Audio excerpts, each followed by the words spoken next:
Hi, this is Wes K of DB Toys, and today we're going to get to open Marvel's Nova. This is the Richard Rider version of Nova, and of course this is the comic book version since we didn't see him in the movie yet. We did see the Nova cores, but we didn't actually see Nova.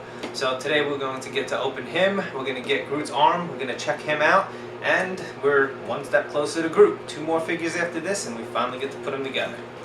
Alright, so once again, this is the better packaging style. I'm glad Marvel went to this one. I hope they definitely stay with it. They've eliminated twist ties and also given us a way to take a figure out, collect, have it displayed, and then if we want we can put it back in the package. It makes it a lot easier too. We have to move.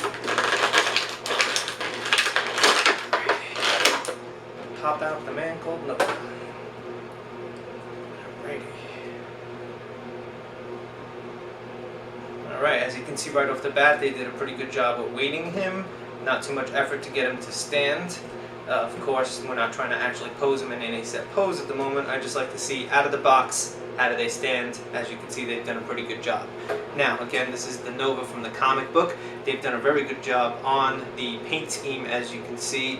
A lot of the times, unfortunately, when Marvel's done paint schemes that have gold, you've seen the color underneath color, because this is all blue at one point, shining through, but as you can see they've done a really good job of getting a good tint of gold that's not too overboard and crazy, but definitely holds the blue color underneath, and as you can see there's not a lot of imperfections. Thankfully Marvel has been doing a lot better job on their 6-inch line in the past few years and have given us a much better quality figure. Now let's take a look at some of the articulation on our friend over here and see how good of a job they really did do.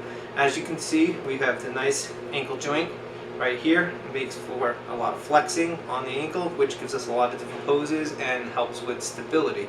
Marvel occasionally gives us this extra joint in here so that the ankle can move to the side, which again gives us greater control over stability on the foot. It should be something they do standardly on everybody, but it's not, and I'm not entirely sure why. On Nova, as you can see here, since we've got the 2 holes for the 2 different points of where the joint is being held, we do have the double knee joint. Unfortunately, as you can see right here, this piece of the costume is coming up over the kneecap, which is going to make it a little more difficult to bend the bottom portion of the leg by itself without bending the upper portion of the leg. As you can see, it is possible, but it does make it a little more difficult.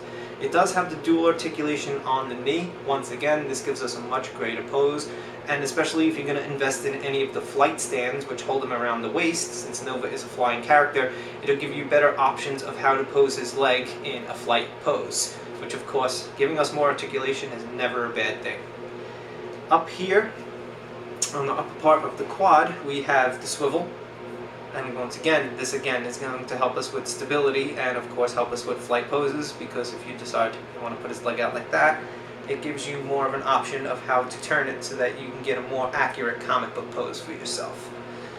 We have full articulated hip, so it's going to come out.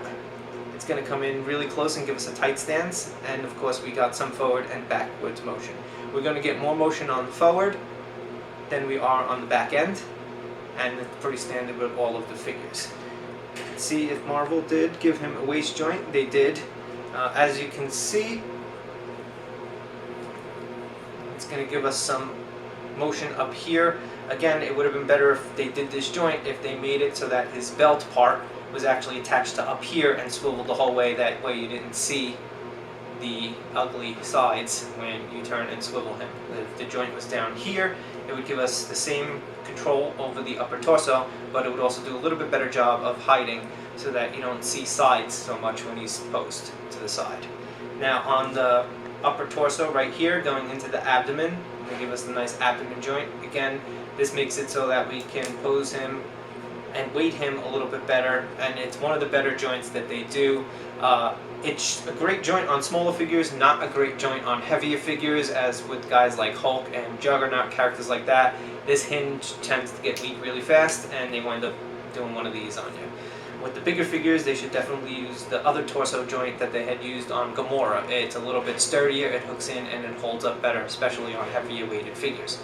But for our friend Nova over here, this is the correct joint to go with. Alright, now let's see how they did on the arm. Of course, On the shoulder, they give us a full bullet joint, and as a plus, they put his armor piece, his shoulder armor, and they actually hinged it. We're going to get you a close-up view on some of the other views afterwards. They did a really nice job. This is a very excellent joint, and I hope in the future when they do characters like Sinister and Apocalypse that this is something they definitely keep in mind, and even Thanos, and they definitely give us again in the future, because it lets you move it, pose the arm where you want, bring it back down, and the posing of the shoulder is not definitely going to affect where this armor piece lies. Now, the armor piece at the end should have a little swivel on it. If it did, that way when you put it here, you could actually swivel the armor back and it would actually look a little more correct. Usually that's why they put the armor up here, but then again, once you put it here, you never get the arm up more than probably there, because the armor piece starts digging into the actual shoulder. They gave us the upper bicep joint that connects into the shoulder joint, which again gives us a lot more articulation. Some people don't like this joint because it does leave a pretty big seam that you can see, but as somebody like me that's more of articulation than aesthetics, I prefer this joint. They gave us a double elbow joint, so once again our arm is going to be very, very posable. There's going to be very few poses that you're not going to be able to get his arm into. And again, it's something that all action figure companies should consider when they're building an action figure. How many poses does this character actually have in the comics or a movie that they're in, and how many poses are we going to give the figure? It should correlate. The better job they do on the figure, the more inclined we are to buy more figures from that line. On the wrist, we're going to see right here, they did give us a fully articulated wrist. Again, the only problem is with the armor, the way it is, the way it comes down, it's going to limit the articulation that we're allowed to move, even though we have the good joint there. Once again, action figures have gotten better in the most recent years, but we still have a little bit of a way to go, especially with things like this, figuring out how to properly get the armor pieces attached to the action figure. That way he looks correct, but then it also has the full posability that we want. Right here, as you can see, there's a couple of joints that are very well done and are great, but they can't do as much due to the fact of the armor pieces on him. Now, for the head, they did the good neck joint, as you can see it right there, and of course we'll get you another close-up view in a few minutes. It's got full movement of the head. He can look all the way up, all the way down. Once again, this is a character that flies. He's a character many people are going to put into a flight pose. You want him to have full range of motion on the head so that you can get the exact pose that you're looking for. This figure is done very well. Like I said, there's very few complaints. Most of it's the little pieces of the armor hinging the articulation a little bit. But once again, any of you that are real big action figure collectors, you can just pull out your Dremel and start taking off little pieces where you want. Alright, so now let's get a measurement on our friend Nova over here and see.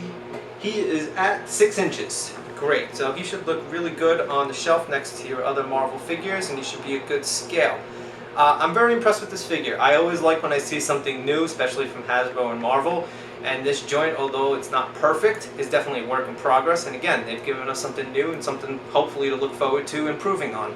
Our friend Nova here is going to get an 8.5. He's done very well. He's really looks like he jumped off the pages of the comic, and like I said, if you have a flight stand available, some of the poses you're going to be able to get on him are going to be fantastic. Join us next time when we're going to be taking out Drax from the Guardians of the Galaxy movie collection and getting one step closer to our Groot Build-A-Figure. Once again, this is Wes K for DB Toys.